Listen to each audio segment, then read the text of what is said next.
Petit rappel pour ceux qui sont des nouveaux dans notre réseau, parce qu'il y en a à toutes les occasions. On reçoit des nouvelles personnes à chacun de nos rendez-vous. Donc, Espace OBNL, ce qu'on fait, c'est qu'on rapproche, on inspire et on informe les gestionnaires et les dirigeants d'OBNL à travers tous les milieux et à travers le Québec.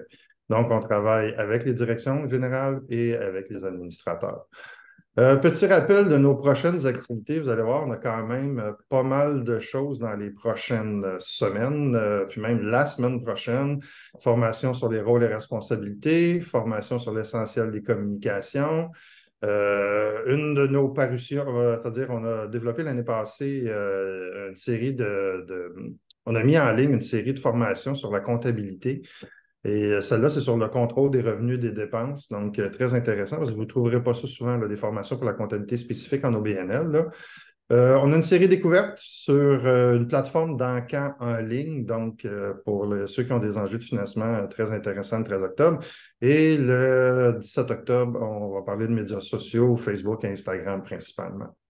Notre prochain rendez-vous, c'est le 3 novembre. Les rendez-vous, c'est des événements comme ce matin, là, avec des panels d'invités. Et on va parler de ressources humaines et de capital humain. Donc, tous ceux qui sont à la remorque de ce qui se passe par rapport à la pénurie de main-d'œuvre, par rapport aux enjeux du capital humain, c'est un sujet qui est à la fois à la mode, mais à la fois très, très risqué, si on veut, là, d'arriver avec des bris de service. Donc, je vous invite à être présent le 3 novembre prochain. Au niveau de notre quotidien, chaque semaine, un nouveau texte ou un outil. Chaque semaine, une nouvelle capsule vidéo. Nos communautés numériques qui continuent de vivre. Programme de formation, je viens de vous en parler de certaines. Nos formations privées sont toujours disponibles là, si vous avez des regroupements. Et vous avez aussi accès à certaines des formations qui sont préenregistrées. Je pense à celle, entre autres, on a une sur la marque employeur et on a une autre sur le fonctionnement, les rôles et responsabilités.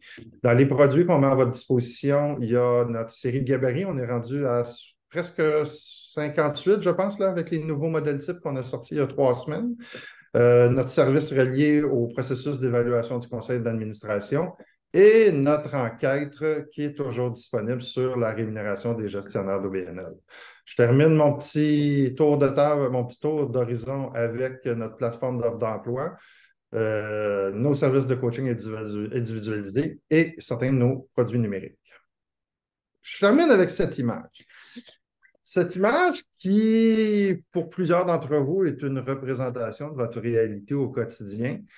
Pour d'autres, c'est une façon de comprendre c'est quoi la gestion d'OBNL. Puis ce matin, on va installer le bénévolat et la gestion des bénévoles dans plusieurs de ces dynamiques-là.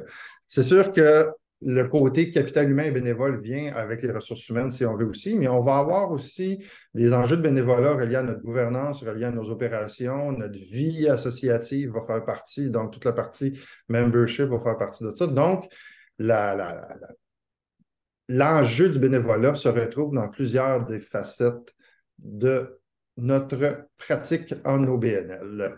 Puis je pense qu'avec les coopératives, c'est vraiment un des aspects qui différencie beaucoup les OBNL par rapport à d'autres formes telles que les compagnies privées. Là, c'est vraiment l'aspect bénévole. Pour parler de bénévolat, j'ai avec moi 3 invités. Je vais juste les nommer rapidement. Je vais les laisser se présenter par la suite pour qu'on puisse partir de notre discussion. Ça va être très intéressant de vous entendre. Il y a Stéphanie Lécole, qui est agente de développement parité, diversité et inclusion chez Concertation Montréal. Bonjour Stéphanie. Bonjour. Isabelle Gagnon, qui nous vient directement du Saguenay, qui est directrice générale de diffusion Saguenay. Allô? Isabelle, juste pour vous préciser, va venir nous parler aussi de peut-être une attraction touristique que vous avez déjà visitée, assistée, qui est Alors, je vais la laisser présenter tout ça tantôt. Et Sèvres Vera, qui est à la coordination des services bénévoles au Centre d'action bénévole de Montréal. Bonjour tout le monde. Je vais vous laisser vous présenter individuellement avec un peu vos organisations, puis pourquoi vous êtes là ce matin pour nous parler de bénévolat. Je vais recommencer dans le même ordre, là, Stéphanie, Isabelle et Sèvres par la suite. Stéphanie, à toi. Alors, bonjour à tous, ravie d'être avec vous ce matin. Donc, je suis Stéphanie Lécole, agente de développement parité, diversité, inclusion chez Concertation Montréal. Avant d'occuper ce poste, donc j'ai occupé différents postes de coordonnatrice de bénévoles dans des structures variées, que ce soit en petite enfance, avec des marraines d'allaitement, en prévention du suicide ou en sécurité alimentaire. Et à l'occasion de mon poste d'agente de développement à la Société Saint-Vincent-de-Paul de Montréal, j'ai largement contribué donc à soutenir les bénévoles dans les points de service, mais aussi à développer le bénévolat corporatif donc au Conseil central, donc des groupes qui venaient nous aider, aider les équipes donc dans le tri des dons destinés aux magasins de seconde main donc qui financent l'aide alimentaire. Et à partir de projets pilotes, un projet pilote de bénévolat familial et un autre de bénévolat d'expertise. Puis ces initiatives m'ont amené à rejoindre le Centre d'action bénévole de Montréal comme coordonnatrice du programme de bénévolat d'expertise, donc des professionnels qui veulent s'impliquer dans leur domaine, que ce soit en communication, en comptabilité ou intégrer des conseils d'administration. Et c'est ça qui m'amène aujourd'hui à Concertation Montréal, donc dans l'équipe Parité, Diversité, Inclusion, qui se dédie à la gouvernance inclusive et aux enjeux équité, diversité, inclusion. Donc moi, j'y gère plus spécifiquement la banque de candidatures de la diversité, donc des administrateurs, administratrices issus de groupes sous-représentés qui veulent intégrer des conseils d'administration. Donc on les met en relation avec des organisations qui sont en recherche. Et on organise également des événements de réseautage pour les maillets. Voilà un petit peu. Stéphanie. Isabelle. Merci à vous. Bonjour à tous, bon matin. Donc, mon nom est Isabelle Gagnon, je suis directrice générale à Diffusion Saguenay, qui est un organisme, je dirais, avec deux chapeaux. Donc, de prime abord, on est diffuseur en art de la scène, on gère 3 salles de spectacle avec une programmation diversifiée. Particulièrement, je suis là aujourd'hui parce que on est également producteur du spectacle La fabuleuse histoire d'un royaume qui existe à Saguenay depuis 36 ans. Donc, je gère 140 comédiens bénévoles à chaque année, année après année, qui viennent jouer le spectacle parce que La fabuleuse, donc je ne sais pas si la majorité l'ont déjà vu, mais sinon, je me doute que vous en avez entendu parler parce que c'est plus de 1,3 million de personnes au Québec qui l'ont vu. On est là depuis 36 ans. Les comédiens, c'est des comédiens bénévoles. On a un beau taux de rétention de 80 donc des gens qui ont à cœur de venir faire la fabuleuse soir après soir, de répéter pendant presque la moitié de l'année. Et cette belle gestion-là de bénévoles, bien, on m'a invité à venir en discuter avec vous ce matin. Ça fait, à la direction générale, ça fait 5 ans que je suis ici à Diffusion Saguenay. Par contre, Diffusion Saguenay étant le regroupement de 3 salles de spectacle, je proviens de l'équipe de La fabuleuse histoire d'un royaume. Donc, j'ai été longtemps à la direction des communications marketing là-bas. Fait que ça fait à peu près 20 ans que je côtoie de près ou de moyennement pas loin La fabuleuse histoire d'un royaume. Merci, Isabelle. Puis, juste pour, tu as dit le nombre de comédiens, mais ça dure combien de temps ces représentations? Juste pour qu'on dise à quel point c'est du bénévolat intensif, là. La fabuleuse, c'est 20 à 24 représentations durant l'été. Fait qu'on commence à la mi-juillet jusqu'à la fin août, mais les répétitions du spectacle débutent à partir de la fin février. Donc, de février à août, c'est beaucoup d'implications. Oui, excellent. Ça, on termine avec toi.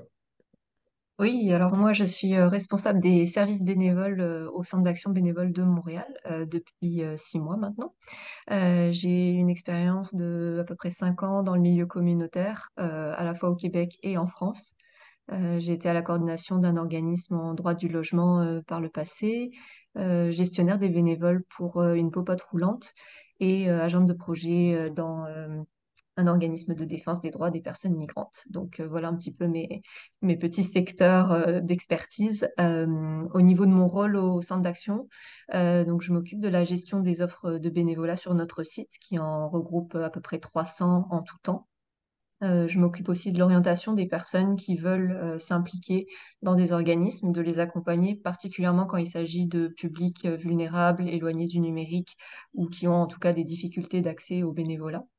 Et puis, évidemment, je fais le lien avec les organismes qui rencontrent des difficultés ou des défis dans leur recrutement, dans leur rétention des bénévoles aussi, donc en leur fournissant un accompagnement individualisé. Et enfin, on a une petite équipe de bénévoles en interne au centre dont j'assure la coordination aussi. Et puis pour la mission du CABM au sens large, donc on est un organisme qui soutient les autres organismes communautaires dans leur recherche de bénévoles. On assure la promotion du bénévolat sur l'île de Montréal et auprès du grand public comme des entreprises, puisqu'on a un programme de bénévolat de compétences qu'on essaie de développer actuellement suite aux besoins qu'on ressent de la part des organismes communautaires. Donc Merci. voilà pour moi. Comme vous pouvez voir, on a essayé de rassembler 3 personnes qui ont quand même un peu d'expérience avec les bénévoles à différents niveaux. L'activité de ce matin vient de beaucoup de commentaires que j'entends au courant de toutes nos autres activités, puis des rencontres que je fais au quotidien avec d'autres gestionnaires. Puis tu sais, j'entends souvent les commentaires du genre, c'est dur d'avoir des bénévoles, les jeunes ne sont pas fiables comme bénévoles. La pandémie nous a fait perdre un paquet de bénévoles qu'on n'a pas été en mesure de remplacer. Certains vont souvent arriver et dire, ouais, mais tu sais, les gens maintenant, là, ils manquent de temps, il ne faut pas trop leur en demander. Fait que quand j'entends tout ça, puis je vois des organismes comme celui d'Isabelle ou d'autres organismes qui fonctionnent très bien, je dis, il y a une sauce secrète qui fait coller tout ça. Puis c'est un petit peu l'objectif de ce matin. On va passer à travers différentes questions, différentes pratiques et mettre la table. Je vous invite à poser vos questions dans le chat. Je vais les intégrer à fur et à mesure de la discussion ou je vais les garder pour plus tard, dépendamment de l'ordre des questions. Là.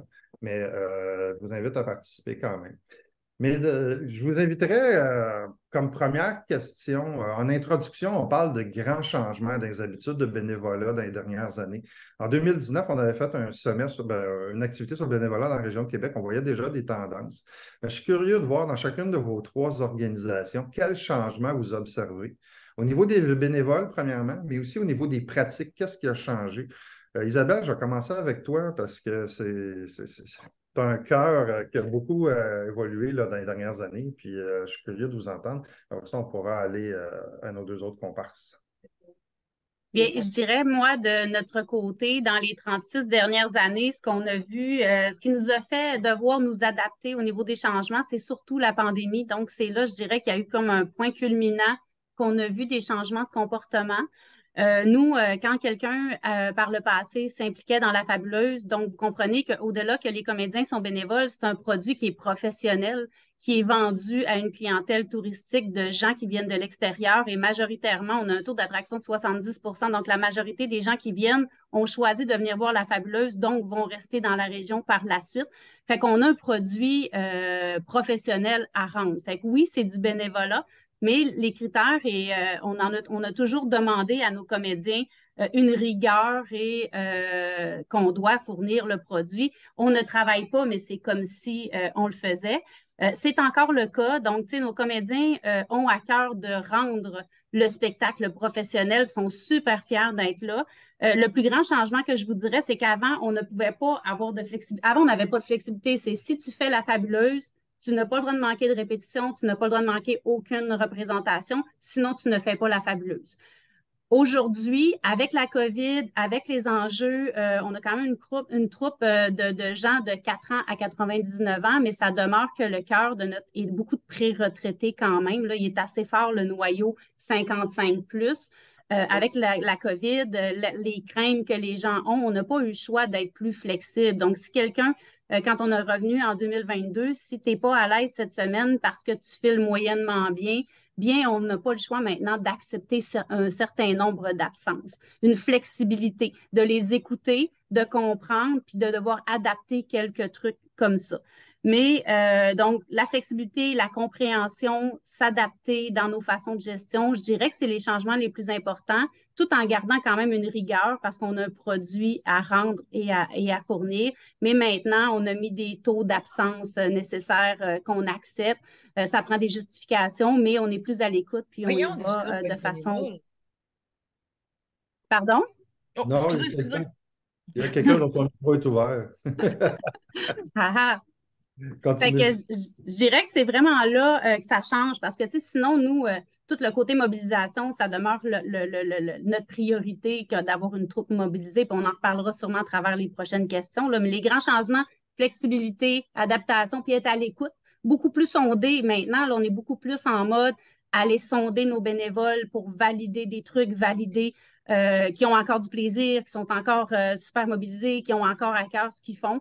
Donc, ça l'amène un peu plus ce côté-là. Mais tu sais, je pense que bénévole ou travailleur, pour moi, c'est un peu les mêmes critères d'adaptation qu'on vit dans nos organismes aujourd'hui, que tu sois employé ou bénévole, c'est un humain qu'on gère qui est là parce qu'il veut savoir pourquoi il est là, il veut avoir du plaisir, il veut bien le faire. Fait que, tu sais, c'est un petit peu notre façon de faire. Merci Isabelle. Stéphanie. Ben, je rejoindrai Isabelle, effectivement. Je pense qu'il y a un vieillissement aussi des bénévoles qui est notable. On voit aussi qu'il y a beaucoup de personnes issues de groupes qui sont historiquement sous-représentées, qui souhaitent énormément s'impliquer. Et nous, ce qu'on voit aussi au niveau des organisations, c'est la volonté donc de diversifier aussi les bénévoles, puis d'avoir des bénévoles qui soient vraiment représentatifs de la société québécoise, donc qui représentent tous les groupes.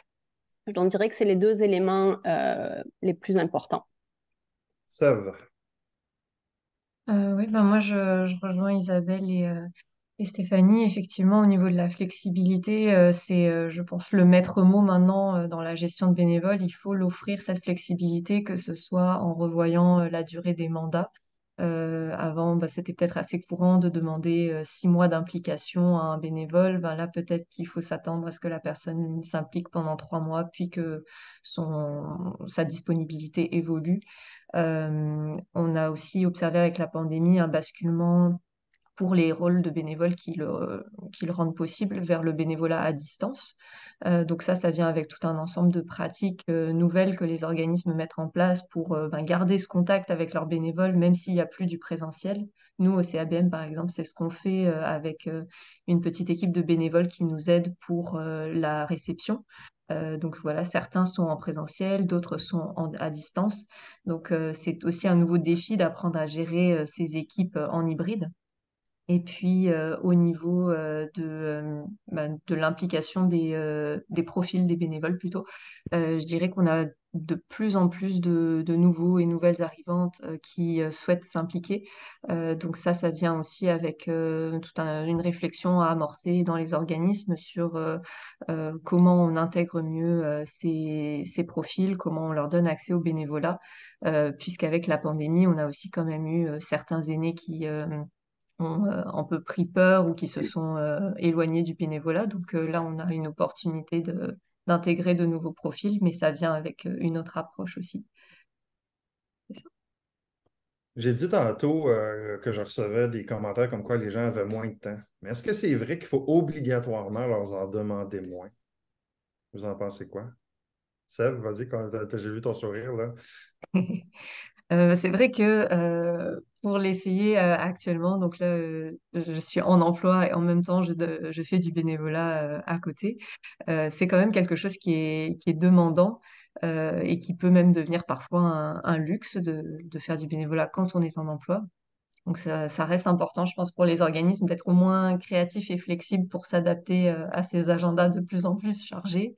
Et puis d'adapter les tâches aussi peut-être pour les personnes, pour que peut-être là où avant on se disait on va recruter un seul bénévole pour un rôle, ben là on va se dire peut-être on va en prendre 2 ou 3 pour pallier aux absences et puis s'assurer que la même activité peut être réalisée. Et Stéphanie? Tout à fait d'accord. Puis je rejoins vraiment Isabelle et Seb sur la nécessité de s'adapter, d'être flexible. Puis j'ajouterais d'être transparent parce que je pense qu'il y a ça aussi, c'est que des fois, on n'ose pas, quand on recrute un bénévole, dire les choses, puis vraiment mentionner quelle va être la quantité d'implication qui est demandée. Puis c'est là qu'après, ça peut surprendre le ou la bénévole. Puis moi, je pense que c'est vraiment en amont au départ qu'il faut vraiment qu'il y ait une transparence d'un côté comme de l'autre, que les attentes respectives, elles soient vraiment explicitées des deux côtés pour être certain que chacun sait dans quoi il s'embarque, puis qu'il n'y ait pas de surprise par la suite. Puis je pense que quand ça s'est fait en amont, mais déjà, ça limite un petit peu les surprises, puis les retraits un peu trop rapides parce qu'on ne s'était pas bien entendu sur l'engagement qu'il fallait pour telle ou telle activité bénévole. Isabelle? Bien, définitivement, je dirais que Stéphanie m'a devancé dans ma réponse. Donc, moi aussi, tu sais, le plus important, c'est d'être vraiment clair et précis au début. Donc, tout est dans la communication. C'est super important au début, quand quelqu'un arrive pour s'impliquer, qu'on soit franc sur nos attentes, qu'on soit franc sur le nombre d'heures ou le calendrier, qu'est-ce que ça implique pour que cette personne-là décide en toute connaissance de cause si elle va s'investir dans notre cause, dans notre organisation ou pas. Donc, ça, moi, je pense que c'est la clé du succès en premier. Et moi, je dirais que dans notre organisation, donc, c'est pas demander moins, c'est nous être plus efficaces dans notre gestion de temps. Donc, nous, un exemple dans les répétitions, avant, de la façon que ça fonctionnait, c'était quand même, ça prenait beaucoup de temps, mais il y avait beaucoup de pertes de temps, des fois, qu'il y en a qui trouvaient ça plus long ou quoi que ce soit. Maintenant, on travaille avec un metteur en scène, mais qui, lui, a une équipe d'adjoints pour être plus efficace, puis qu'en moins de temps, on soit capable de passer à travers les répétitions du mercredi soir ou du dimanche après-midi. Puis on fait venir seulement ceux qui sont vraiment concernés par le tableau qui est répété. Fait que c'est d'être un peu plus précis, un peu plus efficace. Et que si les gens décident après ça de rester une demi-heure de plus, ben c'est vraiment parce qu'ils l'ont choisi. Parce que nous, la raison première que les gens viennent à la fabuleuse, c'est le côté social, c'est le côté côtoyer des gens. Donc, quand ils ont ce besoin-là nécessaire, c'est au moins on est efficace dans nos répétitions. Puis après ça, c'est le plaisir qui en ressortent, qui peuvent en profiter. Fait que je dirais bien communiquer, puis plus efficace, mais pas demander moins en soi. C'est intéressant ce que tu dis, Isabelle, parce que ça me mène à mon autre question. Tantôt, Sèvres a ouvert la porte du bénévolat et de l'immigration. Je sais que traditionnellement, c'est des bassins de bénévoles qui n'étaient pas nécessairement adressés, surtout en région. Montréal, c'est un peu différent parce que le taux d'immigration est plus élevé, là. Mais quand on arrive en région où on a où c'est relativement à niveau, qu'on a des bassins d'immigration, euh, j'aimerais ça on en discute un peu parce que je sais que pour plusieurs nouveaux arrivants, le bénévolat, c'est le premier contact. C'est le premier contact social. Puis ça, je dis que tu as ouvert la porte, Isabelle, là-dedans. Là, c'est souvent le premier contact d'intégration. Puis je vais te garder pour la fin, Stéphanie, parce qu'on va parler du programme que vous avez plus spécifiquement. Là. Mais Sève, je sais qu'au CAB, au CABN, vous avez fait plusieurs efforts là-dessus. Puis j'aimerais ça vous en entendre parler. Puis je vais aller aux autres par la suite. Là. Oui, effectivement, bah, avant mon arrivée au centre, il y avait un programme qui s'appelait Francisation, qui permettait donc qu'on aille dans les organismes qui travaillent avec les nouveaux et nouvelles arrivantes pour donner des conférences sur le bénévolat, essayer de faire connaître l'accès au bénévolat à des publics qui peut-être savent pas vraiment comment s'y prendre. Quand ils arrivent ici, on leur dit, bah, va faire du bénévolat. Oui, mais comment je fais du bénévolat? Par quel intermédiaire je passe? Donc, nous, on allait assurer que voilà, ces personnes savaient comment s'intégrer dans le processus via ce programme-là qu'on donnait donc, dans des organismes et des centres de francisation. Euh, Maintenant, ce programme, il n'a pas été renouvelé cette année. Par contre, ce qu'on a créé en interne, c'est un comité sur l'inclusion et la diversité. Et on est également membre du comité de quartier qui travaille sur ces enjeux-là.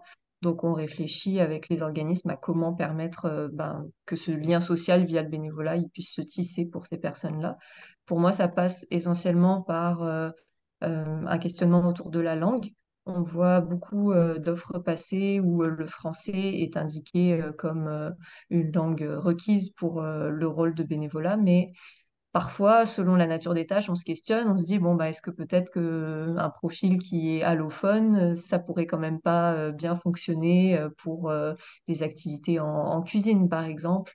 Donc, ce qu'on encourage aussi, c'est voilà, les organismes à bien réfléchir. Est-ce que vraiment j'ai besoin du français ou de l'anglais ou des deux, ou est-ce que je suis en mesure d'accommoder des profils qui sont allophones? Et ça peut passer par un jumelage avec un membre du staff ou un bénévole plus expérimenté qui va un peu prendre sous son aile les nouveaux arrivants lorsqu'ils rejoignent un organisme comme bénévole. Donc ça peut être une bonne solution. Si vous avez dans votre équipe des personnes qui parlent aussi la langue de la personne, ben, on a beaucoup de personnes hispanophones ici à Montréal qui veulent s'impliquer. Selon les organismes, il va y avoir des ressources dans l'équipe de travail qui peuvent aussi assurer ce lien-là. Donc ça, c'est important d'y penser au moment où vous intégrez la personne dans votre équipe. C'est drôle que tu parles d'hispanophone, parce que je l'ai vu dernièrement dans deux régions très agricoles où les familles des travailleurs saisonniers ont décidé de faire du bénévolat, puis on voit les enfants aussi, puis on voit à quel point c'est une façon d'intégrer le tissu social dans une région qui n'est pas nécessairement facile à s'intégrer, Mm. là. Isabelle, chez vous, est-ce qu'il y a des mesures de ce côté-là? Nous, je dirais, c'est sûr que c'est plus difficile de se comparer là, avec Montréal ou les grands centres au niveau du nombre de personnes, de la diversité. Mais nous, c'est beaucoup des gens qui viennent de France. Je dirais les gens qui arrivent en région parce que c'est principalement français là, dans la région, il ne faut pas se le cacher. Donc, on a des familles qui viennent au complet, tu sais, des gens qui arrivent ici puis ils décident de s'intégrer. Nous, c'est très familial, hein. Tu sais, on parle beaucoup de jeunes retraités, mais des fois, c'est les grands-parents qui amènent les enfants. Donc, pour une famille, ils trouvent leur compte. Fait on a intégré au cours des dernières années des gens de l'extérieur. Et nous, il n'y a pas de politique en soi, mais il n'y a pas de restriction. Donc, quelqu'un qui a envie de faire partie de la fabuleuse, peu importe de quelle nationalité, de quel sexe et de quoi que ce soit, il n'y a aucune barrière et les gens sont super ouverts. Fait que nous, on s'adapte au fur et à mesure. Là, je dirais les prochains enjeux éventuellement. Nous, les comédiens sont quand même séparés par loge. Donc, 140 comédiens, il faut les séparer dans différentes loges. C'est par sexe, c'est par âge, parce qu'ils se changent devant les autres rapidement et tout. Fait que nous, notre prochain enjeu, c'est de regarder, là, on a des gens qui sont en transition de réflexion de changement de sexe ou ce genre de processus-là, de comment intégrer, que chacun se sente respecté dans son processus, tout en étant, on a des jeunes, on a des adolescents, des jeunes enfants, les adolescents, ça faut les mettre un de l'autre, les gars, les filles, ça va aller regarder les jeunes filles se changer. Donc, tu sais, nous, on a tout cet enjeu-là de devoir s'assurer que tout est respectueux, tout est bien fait. Mais ici, c'est beaucoup plus lentement et sûrement, probablement, que ce qui est à gérer dans les grands centres, définitivement. Stéphanie. Alors nous, évidemment, on est très sensible aux questions équité, diversité, inclusion à Concertation Montréal, mais je dirais qu'on est moins en contact avec des nouveaux arrivantes en fait. La banque de candidature, elle s'adresse effectivement aux personnes issues de l'immigration, mais on est là avec des personnes qui sont quand même là depuis quelques années plus fréquemment. C'est plus rare que pour des postes d'administrateurs et d'administratrices. On est des candidats qui viennent tout juste d'arriver, ça arrive, mais on est plus avec des personnes qui ont immigré il y a 2-3 ans. Mais je dirais que de par mes expériences passées, c'est ce que disait Seb est vraiment essentiel. C'est une population qui est quand même un petit peu plus à soutenir. Puis ce qui est vraiment essentiel, c'est de les accompagner puis d'être vraiment attentifs à leurs besoins. Donc, quand ils sont tout nouvellement arrivés, il y a quand même un rôle pour les aiguiller, etc. Mais si je reviens donc à la banque de candidature de la diversité, donc nous, elle s'adresse vraiment à tous les groupes en quête d'équité. Puis en matière de gouvernance inclusive, ben, on parle là donc des femmes, des jeunes de moins de 40 ans, les personnes issues de l'immigration évidemment, les membres des minorités visibles, les Premières Nations, Métis, Inuits, les personnes en situation de handicap et issues de la diversité sexuelle et de genre. Donc, c'est vraiment ces groupes-là avec lesquels on travaille prioritairement donc, pour favoriser leur intégration à des conseils d'administration ou des comités consultatifs. Pénurie de main-d'œuvre. Thème qu'on entend parler de temps en temps. En quoi ça affecte le milieu du bénévolat? Est-ce que vous le vivez dans vos organisations? Puis est-ce que ça change quelque chose? Isabelle? Je dirais pas tant pour le moment, parce que nous, notre taux de rétention moyen est de 80. Donc, ça veut dire que chaque année, en moyenne, 80 de notre troupe de 140 comédiens bénévoles reste et demeure. Donc, c'est un 15-20 chaque année qu'on doit renouveler et on mise extrêmement beaucoup sur aller chercher la famille au complet. Donc, en passant par les écoles, en allant chercher l'adolescent qui va amener papa, qui va amener maman, parce que c'est une des rares activités qu'il pouvait avoir une famille avec des enfants d'âge varié, puis tout le monde va y trouver son compte en étant ici. Fait que nous, à date, la pénurie de main-d'œuvre, je ne peux pas dire qu'on la sent du côté des bénévoles. Chaque année, aller jusqu'avant la pandémie, on refusait des gens lors de notre séance de recrutement parce que c'est quand même assez spécifique sur les besoins selon les tranches d'âge qui partent. Tu sais, on a des rôles principaux, donc il faut être capable d'aller chercher ce qu'on a de besoin. Par contre, l'année passée, notre journée porte ouverte n'a pas été aussi importante en nombre de personnes que d'habitude, mais on a réussi à aller chercher les comédiens qu'on avait besoin. Mais on est extrêmement à l'affût, puis on se pose toujours les questions. Tu sais, là, on s'est dit, bon, en janvier prochain va être la séance de recrutement. C'est quoi les façons de faire pour aller les chercher directement? Mais pour le moment, tu sais, on se croise les doigts, ça va quand même encore vraiment très bien. Ça, Je dirais que selon le type de mandat bénévole, il peut y avoir un gros impact. Je pense à des rôles bénévoles qui pourraient se rapprocher d'emplois rémunérés. On en a quand même beaucoup qui existent. Par exemple, quelqu'un qui va aider en cuisine ou quelqu'un qui va aider pour de l'entretien des locaux. Des fois, on voit passer ce type d'offre de bénévolat. C'est sûr que dans un contexte de pénurie de main-d'œuvre, est-ce qu'il va y avoir des bénévoles qui, plutôt que de choisir un emploi rémunéré où ce serait à peu près les mêmes tâches, vont aller vers le bénévolat? Je suis pas sûre. Donc, c'est quand même quelque chose à garder en tête quand vous faites, quand vous formulez vos offres dans les organismes, de se dire, bon, est-ce que là, c'est quelque chose qui pourrait être une opportunité rémunérée ailleurs? Après, je pense qu'il y a quand même une grande part des bénévoles qui sont soit des personnes retraitées, pré-retraitées ou éloignées du marché de l'emploi et qui vont chercher via le bénévolat une autre forme d'implication dans la société que une activité rémunérée. Et donc là, c'est pour ça que l'inclusion, ça devient aussi crucial. C'est que voilà, une personne en situation de handicap qui va avoir de la difficulté à s'insérer sur le marché de l'emploi, ben, le bénévolat va peut-être lui fournir cette expérience qui lui donnera ensuite une expérience rémunérée. Donc, ça va être très important de travailler maintenant les enjeux d'accessibilité, aussi bien physique pour les locaux que accessibilité pour les personnes en situation de handicap intellectuel. Stéphanie. Mais je dirais que chez nous, c'est peut-être un petit peu moins visible parce qu'on a vraiment des mandats très spécifiques. Donc, c'est sûr qu'il y a toujours un intérêt pour siéger sur des conseils d'administration, mais c'est sûr qu'on voit qu'il y a des mandats qui se comblent plus lentement ou qui se comblent malheureusement pas. Après, voir est-ce qu'il y a un lien réel avec la pénurie de main-d'œuvre, je ne saurais pas dire exactement. Mais je dirais que nous, on est moins peut-être impacté que ce que Sève mentionnait sur ces postes qui peuvent être effectivement des postes qui sont salariés dans certaines organisations. Il y a une question intéressante qui vient de rentrer d'Andréane. Une demande pour un organisme qui dessert une population vulnérable, donc une population où chacun des bénévoles, on doit faire une vérification d'antécédents. On fait comment avec le recrutement des bénévoles qui sont nouvellement arrivés au Canada? Ça, est-ce que tu as une réponse pour elle? Pour ça, effectivement, c'est un enjeu auquel j'ai pas vraiment de réponse.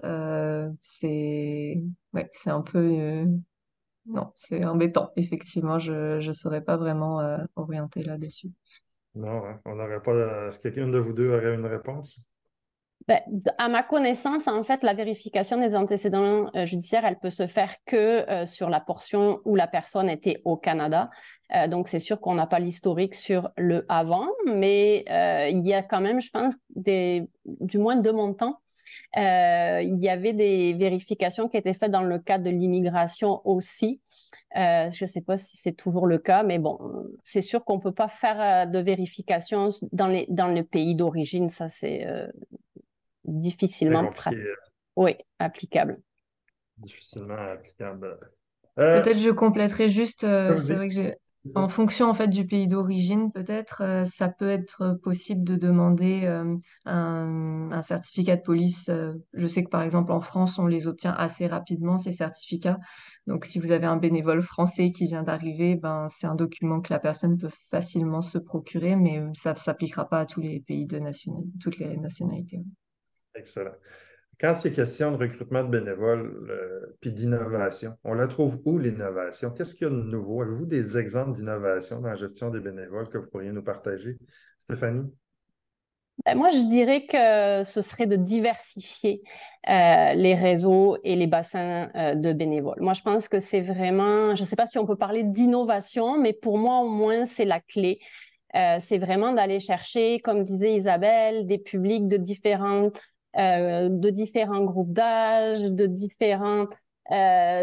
gens qui sont en activité, qui le sont plus, des retraités, des étudiants. Je pense que plus on va diversifier les sources de bénévoles, et plus ben, ça va justement pallier aux absences qu'il peut y avoir dans différentes périodes. Je pense aux étudiants qui sont plus disponibles l'été qu'ils le sont le restant de l'année. Donc, pour moi, la clé, ce serait vraiment de diversifier autant les réseaux dans lesquels vous publiez vos appels à candidature, parce que si vous publiez toujours vos appels à candidature dans les mêmes réseaux, ben, vous allez rejoindre toujours les mêmes personnes qui voient vos appels régulièrement. Donc, c'est vraiment d'essayer de vous rapprocher d'organisations qui peuvent les diffuser dans des réseaux dans lesquels vous n'avez pas nécessairement accès. On a parlé des nouveaux arrivants, des personnes issues de l'immigration. Donc, c'est vraiment essentiel pour moi de réfléchir à toutes les possibilités d'accès à des bassins que vous n'avez pas utilisés jusque-là et de publication, de diffusion de vos appels à candidature dans des réseaux qui n'ont pas été utilisés par le passé. Je rajouterais même l'exemple de la mutualisation. Tu sais, dans le réseau des festivals, tu as des bénévoles qui peuvent être utilisés l'hiver dans le réseau sportif ou dans le réseau des événements sportifs. Tu sais, il y a souvent des bassins qui existent dans nos régions, puis il n'y a pas de collaboration entre les organisations, mais on pourrait pourtant se partager des ressources bénévoles. Puis ça serait vraiment de l'innovation, surtout entre des secteurs complètement. Je pense au communautaire, mais je pense au sport et loisirs, je pense à la culture avec le volet événementiel. Puis il y a certains autres réseaux aussi qui existent là, au niveau philanthropique. Là. Donc, ces quatre grands bassins-là, ils n'ont pas l'habitude de se parler, puis il y aurait tout intérêt à se parler de plus en plus. Là. L'innovation, Effectivement. Steve, pour toi, chez vous, au CABM? Ben nous, ça a commencé par notre site web qui a subi une petite refonte, donc qui nous permet aussi maintenant d'avoir quand même un aspect plus attractif pour le recrutement en ligne des bénévoles. Après, le recrutement en ligne, il vient avec des difficultés, des barrières pour certaines populations, donc j'encouragerais toujours à aller aussi au contact direct des populations qu'on cible pour le bénévolat. Donc ça peut être des salons étudiants, ça peut être des rencontres avec des organismes qui travaillent auprès des aînés. Euh, donc, ne pas hésiter, voilà, à aussi se rendre accessible pour ces profils-là.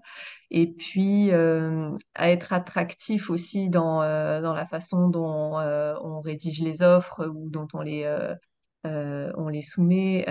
Penser aux contreparties aussi pour les bénévoles qui s'impliquent. Donc, l'innovation dans le recrutement, pour moi, elle passe aussi, voilà, pour se mettre vraiment à la place du bénévole et penser qu'est-ce que la personne va pouvoir retirer de son engagement aussi. Pas être juste dans une optique de bénévole qui vient pour accomplir une mission, mais comment est-ce qu'on peut l'aider aussi dans son parcours de vie.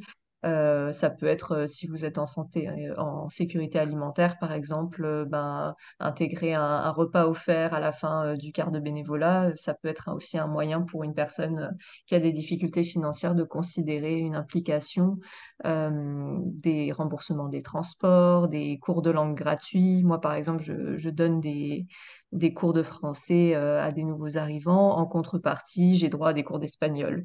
Voilà, donc réfléchir aussi à ce type de contrepartie, ça peut rendre le recrutement plus facile. Et puis pour rebondir sur ce que tu disais, Stéphane, sur la complémentarité des réseaux, comment un bénévole peut s'impliquer dans un organisme A un jour et puis ensuite peut-être cet organisme, quand ses besoins sont un peu plus comblés, il peut rediriger cette personne aussi vers un organisme B. C'est très intéressant, surtout pour je pense que là où je le verrais bien, ce serait pour des bénévoles qui aident pour des tâches de transport. Donc, on a beaucoup de ressources en sécurité alimentaire qui vont avoir besoin de personnes pour aller faire des livraisons. Bah, ces personnes-là peuvent aussi aider des organismes qui travaillent auprès des aînés et qui ont besoin de chauffeurs, chauffeuses pour accompagner à des rendez-vous médicaux, par exemple. On a une énorme demande à ce niveau-là. Et là, je vois une complémentarité possible aussi. Donc, c'est ça que je dirais. Là, je t'ai gardé pour la fin parce que je sais que c'est dans votre ADN d'innover depuis 30 quelques années. Là. Fait que je suis curieux, juste les derniers développements, mettons, vraiment que vous avez mis en place là, en termes d'innovation pratique. Bien, je dirais que nous, l'innovation, moi, je la vois principalement dans notre produit, dans notre organisation pour être attractif. Donc, on est attractif pour les clients, mais on est attractif pour un bénévole, de lui donner le goût. Donc, la Fabuleuse, c'est pas stagnant depuis 36 ans. C'est pas, si vous l'avez vu, il y a 30 ans, c'est complètement évolué, avancé. La technologie est embarquée là-dedans, que ce soit au niveau sonore, visuel. Cet été, c'était un des nouveaux, on a eu un gros nouveau tableau qui a mobilisé vraiment beaucoup les gens à venir et qui les a même incités à venir faire la Fabuleuse. Donc, pour nous, l'innovation, c'est de garder notre produit vivant, diversifié, même si à chaque année, il y a une bonne partie pour eux, que c'est les rôles qui reviennent et tout. Les jeunes qui arrivent, ils veulent avoir des rôles, des premiers rôles, des seconds rôles. Ils veulent pouvoir développer leur jeu de théâtre. Fait que, tu sais, c'est d'être à l'affût de ça, puis d'être innovant dans le produit. Moi, je dis toujours qu'innover, tu sais, c'est douter, essayer, se réadapter, recommencer. Mais ce qui est gagnant, gardons-le, mais essayons toujours d'aller plus loin quand même pour garder toujours cette petite flamme-là qui n'est pas juste, ah, on fait la même chose à chaque année, c'est redondant. Donc, nous, ça passe vraiment beaucoup par ça au niveau de l'innovation, là, définitivement. Le bénévolat, il n'est pas à l'abri des enjeux numériques. Hein. Je pense qu'il faut être conscient. Là, la loi 25 au niveau des coordonnées personnelles va nous mettre beaucoup de bâtons dans les roues. L'utilisation des bases de données, les logiciels de gestion des horaires. Là, je donnais juste 3 exemples rapides. Là. Ça va parler de la refonte du site Internet du CABM. Où pensez-vous que la technologie peut aider le milieu des bénévoles? Vas-y, Isabelle, tiens. C'est une bonne question. Présentement, effectivement, on est tous dans l'enjeu là, de la loi 25. Donc, nous, on vient de tout faire les adaptations pour notre organisation, donc plus le côté aussi employé, parce que c'est quand on tombe au niveau des employés et des bénévoles, c'est là qu'on a le plus de données, je dirais, ultra Personnel. sensibles, là, parce que des données sensibles, ils ont des niveaux, mais là, on est dans un niveau beaucoup plus critique. On a un comité TI qui vient de démarrer avec ma directrice de production, puis d'ici à ce qu'on commence avec les nouveaux bénévoles, ben, à recommencer la prochaine saison qui est en janvier, on est en train de mettre en place des façons de comment peut-on protéger avec différentes couches de sécurité, parce que nous, c'était vraiment géré en fichier Excel sur le cloud, sur le Drive, les listes des comédiens, leur numéro de téléphone, leur adresse courriel. Bien sûr, par contre, nous, on va pas, ben, je dirais oui, on a juste que les dates de naissance parce qu'on souligne les anniversaires à chaque fois qu'il y a un anniversaire sur notre groupe privé. Fait que présentement, c'est un défi qui arrive là, puis qu'on se met les 2 mains dans la pâte là, pour avancer. Stéphanie? Ben, je dirais qu'effectivement, tous ces défis-là qui sont importants puis qui sont à prendre en considération, évidemment, mais il y a aussi des outils qui viennent avec toute la technologie. Donc, tu l'as mentionné, ça facilite aussi la gestion des horaires. Je trouve que moi, il y a quelque chose qui est très important chez Concertation de Montréal. On travaille beaucoup le sentiment d'appartenance avec des groupes Facebook, des groupes LinkedIn notamment, donc où des membres de certaines cohortes peuvent communiquer. Donc ça, je trouve que c'est important, surtout comme disait Seb, avec le fait que maintenant, on a du bénévolat à distance. Donc c'est vraiment important qu'il y ait des outils qui soient utilisés par les organisations pour pouvoir justement se permettre d'accueillir des bénévoles qui veulent le faire depuis la maison. Donc, tous les Teams, Slack, Zoom de ce monde doivent maintenant faire partie des outils quotidiens des organisations justement pour pouvoir attirer ces bénévoles qui préfèrent donc faire du bénévolat à distance. Mais voilà, il y a des défis, mais il y a aussi donc des outils qui facilitent. Nous, on va avoir notamment dans les prochaines semaines un webinaire sur un outil qui facilite la gouvernance, donc pour centraliser les PV des rencontres de conseil d'administration, tout centralisé au même endroit. Donc oui, la technologie, ça vient avec des défis, mais c'est aussi des beaux outils pour faciliter la gestion quotidienne des organisations puis la coordination des bénévoles. J'ai une question de Valérie que je trouve intéressante. Puis Seb et Stéphanie, vous allez pouvoir peut-être vous avez toutes les deux des offres de bénévolat d'affaires dans vos deux organisations, là. Stéphanie, qui est au réseau Mentorat pour l'île de Montréal, elle parle d'un taux de roulement de 12%. Elle se demande si c'est beaucoup, si c'est pas beaucoup. Elle se demande où elle se situe. C'est sûr que dans son cœur, là, puis je pour assez bien connaître Valérie puis le réseau Mentorat, 12%, c'est trop. Mais on voudrait avoir le moins de taux de roulement possible, surtout en bénévolat d'affaires, parce que c'est des ressources qui sont difficiles à aller trouver puis à onboarder. Vous en pensez quoi dans vos pratiques respectives? Sève? Moi, ça me semble tout à fait acceptable comme taux. J'ai pas de statistiques exactes sur le taux de roulement parce que c'est vrai que les mandats en bénévolat d'affaires qu'on propose vont avoir des durées vraiment très variables d'un organisme à l'autre. Donc, des fois, on va être sur du très ponctuel. On a besoin de quelqu'un pour aider dans une phase de recrutement, d'autres fois pour gérer une démarche au niveau juridique. Et puis, parfois, ça va être plus pour un accompagnement, une planification au niveau de la communication. Donc, c'est des démarches de plus longue haleine. Mais je pense que ce que je dirais, c'est que le taux de roulement en bénévolat d'affaires, donc il est certainement beaucoup plus faible qu'en bénévolat plus classique. Et que oui, autour de 12%, il me semble que le réseau mentorat s'en tire quand même plutôt bien. Il faut Le pas réseau Montréal. désespérer. Mais Valérie? c'est ça. Valérie? Stéphanie, excuse-moi. Hey Ah, boy. pardon. Non, c'est moi qui ai Euh, besoin de deuxième café, hein. j'ai pas de statistiques sur le taux de roulement, mais effectivement, ça me semble pas si élevé que ça. Nous, sur les conseils d'administration, on parle plus de mandats de 2 à 3 ans. Donc, évidemment, c'est sûr que ce qu'on souhaite, c'est que l'administrateur, l'administratrice qui intègre un conseil d'administration, elle le fasse pour la durée du mandat pour lequel elle a postulé. Après, c'est sûr que je dirais que le maintien en poste du bénévole dépend beaucoup de l'intégration qu'il va recevoir.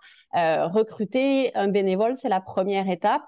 Après, c'est ça, il faut aussi s'assurer de l'intégrer. Nous, on travaille beaucoup avec les organisations sur ce volet-là, notamment avec les personnes issues de groupes sous-représentés, parce qu'on peut avoir envie de recruter quelqu'un des minorités visibles pour dire « Ah, ben mon CA est inclusif ».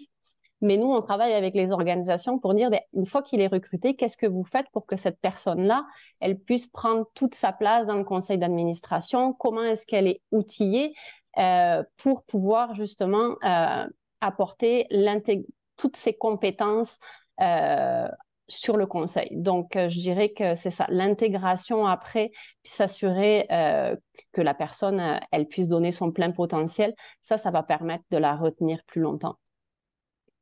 Valérie, en plus, je peux te dire que je fais ma première formation comme mentor le 27 octobre. Fait que je vais venir aider ton taux non pas ton taux de roulement, mais celui de Laurence.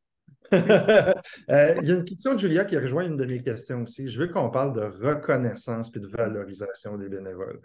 Isabelle, je veux absolument que tu nous parles de tout ce que vous autres vous faites, puis oublie rien, là, parce qu'il y a bien des petites étapes, puis vous avez quand même un programme. Moi, que la première fois que je t'ai entendu le présenter, j'ai fait OK, vous autres, vous avez compris que c'est multifacette ce que vous faites pour la reconnaissance. Puis je vais rejoindre aussi la question de Julia qui demande comment valoriser. Puis je trouve que ça va être des exemples très intéressants que tu peux amener. Bien, effectivement, je dirais qu'on est assez fiers de tout ce qu'on met en place. Je pense que c'est une partie du succès aussi. Au début, je disais, c'est important que le bénévole, il sache pourquoi il s'implique. Donc, il le fait pourquoi, il le fait pour qui. Et nous, c'est important qu'on comprenne aussi qu'est-ce qu'ils viennent chercher. Chez nous, c'est beaucoup le côté social. Donc, ce qu'on a fait et mis en place depuis nombre d'années, mais qui est bonifié quand même régulièrement. Je dirais que nous, c'est un budget d'à peu près 10% de notre production, qui est mis en place pour la gestion des bénévoles. Donc, on a Ouais. notre.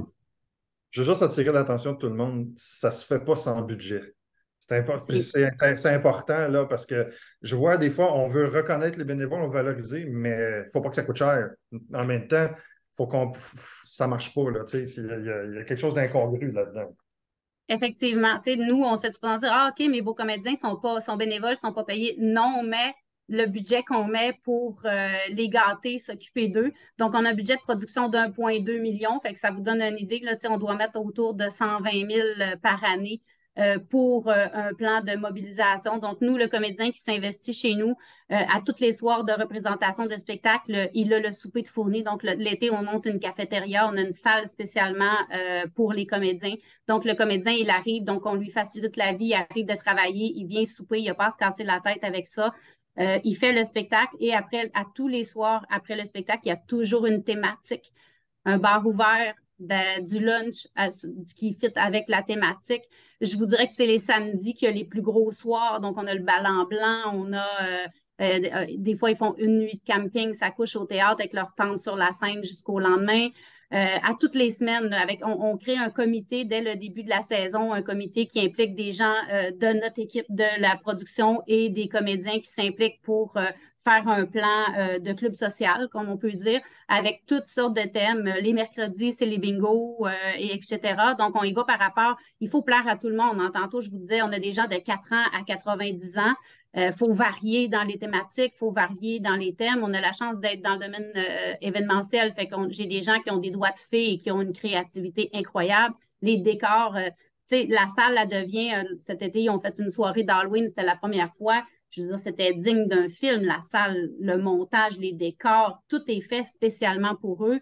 Le soir de dernière, souvent, on les fait sortir dehors, on leur fait un feu d'artifice qui doit coûter 10 000 à produire normalement, mais on a la chance d'avoir des pyrotechniciens dans notre équipe qui sont capables de le faire à l'interne. Donc, c'est sûr que nous, on met le paquet. Les comédiens bénévoles, ce sont les premiers que demain matin, si on n'a pas de comédien, il n'y en a pas de fabuleuse. Donc, ils sont hyper importants. On s'en occupe, on les garde et on fait des soupers. Ils viennent chercher le social, donc on mise extrêmement là-dessus pour les mettre en commun, faire des activités, des soirées de karaoké, etc. Et au-delà de ça, c'est pendant la saison. Donc, on s'entend pendant la saison, c'est très intense. Hein, sont 6 à 7 semaines à se côtoyer 4 soirs par semaine, à vivre en communauté. Mais on se fait un devoir de le faire aussi tout au long de l'année. Donc, comme là, on a terminé à la fin août, là, il y a un petit break. Là, il était fatigué, il était dû pour la fin de saison, on les laisse un peu. Mais au mois de décembre, on fait un gros party de Noël avec tous les comédiens et des bénévoles pour les revoir. Puis là, ils sont super contents, ils ne se sont pas vus depuis 3-4 mois. Et en janvier, on refait un brunch avant de débuter le mois suivant les répétitions. Donc, régulièrement dans l'année. Et ils ont un voyage normalement aussi à chaque année qui varie. Des fois, est en milieu de saison, des fois, est à l'automne. Voyage qu'on choisit cette année. On fait le choix de la majorité d'aller faire le petit train de Charlevoix jusqu'à Québec. Fait qu'ils partent une journée complète. On les amène en autobus. On fait l'activité avec eux. C'est sur une journée, les repas fournis, etc. Il y en a une partie, les jeunes ont préféré aller à Valcartier. Et à chaque année, on diversifie selon qu'est-ce qui leur tente. Des fois, à un moment donné, il y avait des spectacles du Cirque du Soleil sous la tente à Québec ou à Montréal. Ils aiment ça, les spectacles. Des fois, on allait là. Fait que on essaie de sonder, on essaie toujours d'y aller avec la majorité puis d'essayer de toucher un peu à chacune des personnes selon leur âge. Mais les enfants, nous, au théâtre, un coup que le spectacle est terminé, c'est un grand terrain de jeu. Là. Ils courent partout, ils vont partout, il y a des cachettes, il y a des raccoins. Ils s'amusent et c'est sécuritaire de partout. Fait que, tu sais, c'est tantôt, je vous dis, on va chercher la famille parce que chacun y trouve son compte. Papa, maman fait le social dans la salle en prenant un petit verre pour décanter après le spectacle pendant que les enfants, ils courent sur la scène avec leur mobilette. Bien, tu sais, on essaie d'aller chercher chacun des groupes d'âge, puis des amuser. Tu sais, nous, c'est le plaisir avant tout. Oui, on a un spectacle professionnel, mais il faut le voir comme étant un loisir. On vient ici, il y en a qui aiment le golf, il y en a qui aiment aller faire d'autres sports, le curling, etc. Bien, ceux qui sont là, c'est parce qu'ils aiment jouer, monter sur la scène soir après soir. La reconnaissance, eux aussi, qu'ils ont, nous, on a une moyenne à peu près de 1400 personnes par soir, les soirs de représentation. Donc, c'est très condensé. En 6 semaines, donne à peu près 30-32 000 spectateurs. Eux, ils se nourrissent des applaudissements le soir du show, là. Ils sont sur la scène et on permet à la fin du spectacle que tous les spectateurs qui le veulent, la scène elle est ouverte. Donc, les gens viennent à la rencontre des comédiens à la fin du spectacle. Ils peuvent prendre des photos avec eux autres. C'est leur paye pour eux de se faire remercier, se faire féliciter, se faire prendre en photo. Donc, ils aiment ça. Fait que je dirais qu'on mise un petit peu sur tout. Je pense avoir fait le tour quand même dans ce que j'ai dit. Si jamais, Stéphane, il y a d'autres choses que j'avais dit la dernière fois que je n'ai pas couvert, tu me le diras. Mais j'ai quand même l'impression d'avoir fait un petit tour de l'ensemble de la reconnaissance. Peut-être une affaire quand même que des fois, j'avais sous-estimé, puis moi, je me disais, ça me fait longtemps qu'on fait ça. Pas qu'on est tanné, mais tu sais, quand on fait la même chose à chaque année, on vient qu'on se dit, Puis finalement, cette année, j'ai réalisé à quel point chaque année, depuis presque toujours, on a une journée, une soirée avant le spectacle qu'on remet des plaques de remerciements pour les 5, 10, 15, 20, C'est 25, 30, important. donc par tranche de 5 ans. Et il me semble que ça fait longtemps qu'on fait ça, puis c'est toujours avec la photo. Puis il me semble que moi, là, il me semble que depuis 20 ans que je le côtoie, je trouve ça redondant. Puis cet été, il y a quelqu'un qui m'en a parlé, puis hey, moi, j'attends ma plaque de 5 ans. Tu sais, je ne partirai pas tant que je n'ai pas eu ma plaque de 5 ans. Fait que là, j'ai fait, ah, OK, eux autres, c'est vraiment important, leur plaque. Là. Il y en a qui les collectionnent. On en a plusieurs qui sont rendus à 30 ans, là. Fait que pour eux, c'est hyper important. Puis on leur remet cette plaque-là avec notre président de CA et notre metteur en scène devant public avant une des représentations qu'on choisit la date. Et puis ça coûte pas cher à faire. Là. On prend une photo de chacun en costume, encadré, c'est écrit 5 ans, 10 ans, 15 ans, 20 ans, où ce qu'ils sont rendus. Mais leur plaque, elle est hyper importante. Ce que je trouve intéressant, puis tu as parlé des activités, mais moi, je veux ramener l'attention sur ce qui se développe pendant ces activités-là. C'est le sentiment d'appartenance. C'est tout l'aspect on appelle ça, Seth Godin, un auteur en marketing, appelle ça la tribu. On se rassemble avec des gens qui nous ressemblent. Puis quand on a des bénévoles qui sont des fois impliqués, mais qui ne se rencontrent pas nécessairement, mettons qu'on a des activités sur des horaires différents, on a des sites différents, c'est important d'être capable d'essayer de les rassembler pour créer cet effet de groupe-là aussi. Il ne faut pas sous-estimer à quel point appartenir à un groupe va aider à la mobilisation et à la reconnaissance. Stéphanie, est-ce que vous avez des choses à rajouter sur la reconnaissance avant qu'on passe à la fermeture?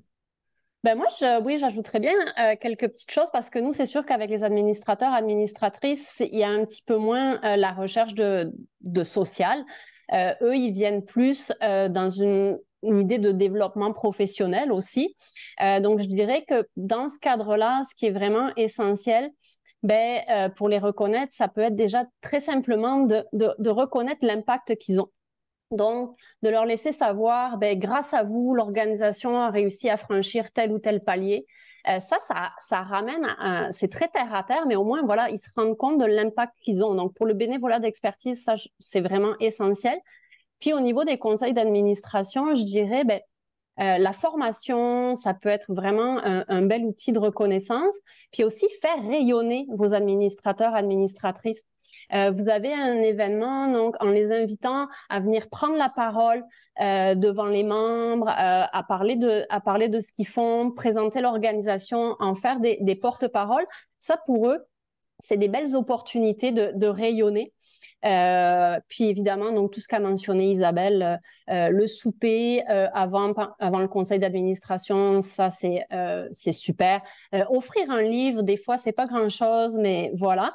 Puis il y a des petites contreparties aussi qui peuvent encourager la participation, ne serait-ce que le titre de transport, rembourser le titre de transport pour les conseils d'administration en soirée.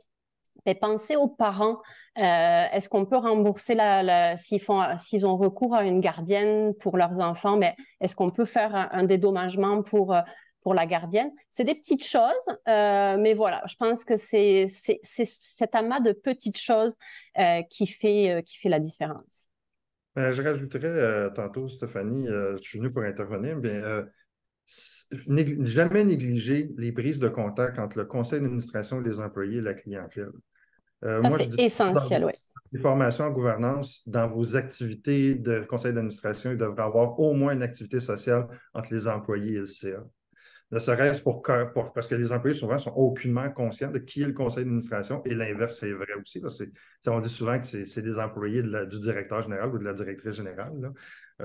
Ces activités-là où on met, puis avec la clientèle, les invités dans les événements, inviter les administrateurs dans les différentes activités, je pense que ça a son taux d'importance aussi. Je finirai avec une seule question, puis je vais commencer avec toi, Sèvres, parce que on va pouvoir vraiment fermer la roue de cette belle activité. Si tu avais un seul conseil à donner à un gestionnaire qui cherche des bénévoles, ce serait quoi? Là, un seul, parce on va terminer avec ça. Pour moi, je pense qu'aujourd'hui, ça serait vraiment être inclusif au maximum parce qu'on l'observe, il y a des difficultés dans le recrutement. Donc, il faut savoir aller s'adapter à différents profils. Le bénévolat, c'est vraiment un très beau vecteur de lien social si on soigne le recrutement et qu'on met les personnes dans un contexte qui est à la fois sain, sécuritaire et bienveillant pour elles. Donc, c'est vraiment là-dessus, je pense qu'il y a un gros travail à faire, inclusion pour les personnes en situation de handicap, pour les nouveaux arrivants, pour les personnes aînées qui sont encore très volontaires pour s'impliquer. Il faut que tout ce monde-là soit embarqué, même si voilà, on a de plus en plus de numérique qui arrive, on a de plus en plus de challenges qui vont faire que c'est plus difficile, mais il faut faire cet effort d'adaptabilité. Stéphanie? Moi, je vais rejoindre Sèvres, je dirais vraiment diversifier et inclure. On est en 2023, la société québécoise, elle est extrêmement diversifiée, puis les organisations doivent être une image de cette société-là, puis s'assurer effectivement, comme disait Sèvres, de se donner tous les moyens pour que ces personnes-là aient une belle expérience dans vos organisations, qu'elles aient le goût d'y rester, puis d'en parler pour attirer de nouveaux bénévoles. Donc, diversifier, puis s'assurer d'être très inclusif. Isabelle, je termine avec toi. C'est dur, juste un conseil. Moi, je me suis sortie des mots-clés on en a quand même beaucoup parlé, tu sais. La mobilisation, la bienveillance, la reconnaissance, la transparence. Faut que le bénévole il sache dans quoi il s'embarque et qu'il sache pourquoi il le fait. Il le fait pourquoi, pour qui, qu'est-ce que ça va donner, c'est quoi son rôle. Donc, tu sais, il faut qu'il comprenne ça parce qu'il faut qu'il ait à cœur le rôle dans lequel il va faire parce que venir faire du bénévolat, c'est aussi une job à produire. Il y a aussi un résultat attendu. Donc, il faut qu'il comprenne le résultat, pourquoi qu'il le fait. Puis, si vous le reconnaissez à travers tout ce qu'il fait, puis vous faites en sorte qu'il soit mobilisé, pour moi, c'est quand même une clé qui va aider au succès. Merci, un grand merci, un énorme merci à vous trois de votre contribution ce matin. Je suis sûr que toutes les personnes qui vous ont entendu ce matin vont repartir avec des idées.